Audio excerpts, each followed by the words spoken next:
All right, a massive hello to all you brilliant marketing apprentices at Kent Business College. Welcome to our explainer on a topic that is, well, at the very heart of everything we do in marketing, pricing. We're about to crack the code on how a simple price tag can become your most powerful tool. You ready? Let's get into it. Okay, so picture this. Your manager walks over, drops a brand new shiny pair of wireless headphones on your desk. They look amazing, they sound incredible, and your job? Figure out how much to sell them for. A little bit scary, right? Where do you even begin?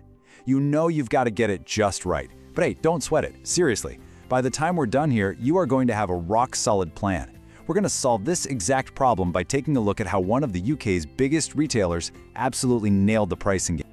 So, let's treat this as your first official mission. We're going to go undercover and peek inside the playbook of a company you definitely know, a real giant, to see how they turned a simple little loyalty card into an absolute marketing powerhouse. And yep, you guessed it, that company is Tesco. We are going to deconstruct their famous Clubcard pricing strategy piece by piece to find all the secrets you can use for those headphones and, for pretty much any product you'll work on in your entire career. So what was this big game-changing idea that Tesco rolled out back in 2019? Honestly, it was beautifully simple. They just started putting two prices on the shelf for the very same item. One price for absolutely anyone, and a much better price, but only for Clubcard members. And this is where it gets really clever. You're standing in the aisle, right, looking at your favorite cereal. You can pay £3, or you can pay £2. All of a sudden, the value of being a member isn't some fuzzy idea about points you might save up for Christmas. No way. It's instant. It's a quid right back in your pocket right there and then. But look, this was never just about a simple discount. It was a really smart three-part strategy. First, obviously, boost loyalty. Give people an instant reward for shopping with you. Second, collect data. The more people swipe that card, the more Tesco learns about what they're buying. And in marketing, data is your superpower. It's huge. And third, it gave them a massive advantage over their rivals.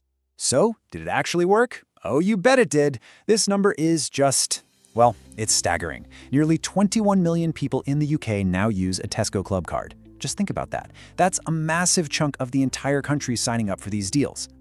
And this chart just shows the impact perfectly. An incredible 80% of all sales at Tesco now go through a Clubcard. That means the huge majority of their shoppers are now locked into this little ecosystem, a world where they get rewarded every single time they shop, which makes them way less likely to pop down the road to a competitor. It literally changed their business model. And hey, you don't have to take my word for it. The big boss himself, Tesco CEO Ken Murphy, called the results fantastic. When the CEO says that, you know you've hit a home run. Okay, so the results are undeniable. But why was it so effective? This is where things get really interesting. Let's dig into the clever psychology behind it all, because it's all about how our brains react to a price tag. The key psychological trick here is something called loss aversion.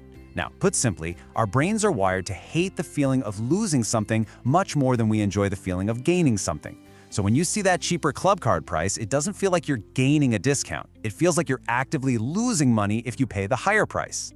You know the one I mean, right? It's that nagging little voice in your head that just screams, but I could be saving a quid here. And you just can't bring yourself to pay more when you know you don't have to. That feeling is what drove millions of people to sign up. It is so powerful.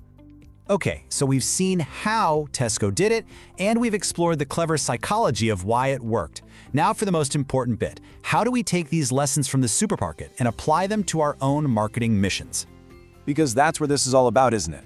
How can you, in your role, get these same kinds of fantastic results? How do you take these powerful ideas and use them to nail the price for those wireless headphones? Right, let's build your new toolkit. Tool number 1, the power of belonging. Make your customers feel special, like they're part of an exclusive club. Tool number 2, data is your superpower.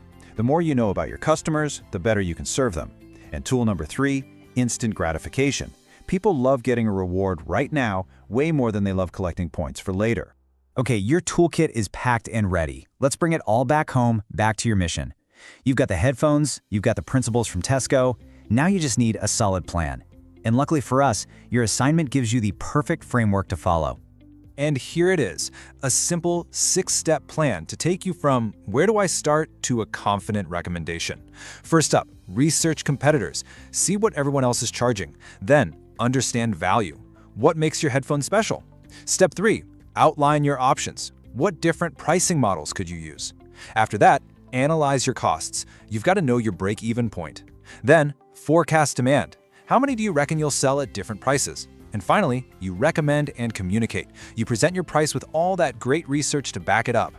And that right there is the key. Following a process like this one turns pricing from a bit of a wild guess into a smart, professional marketing strategy.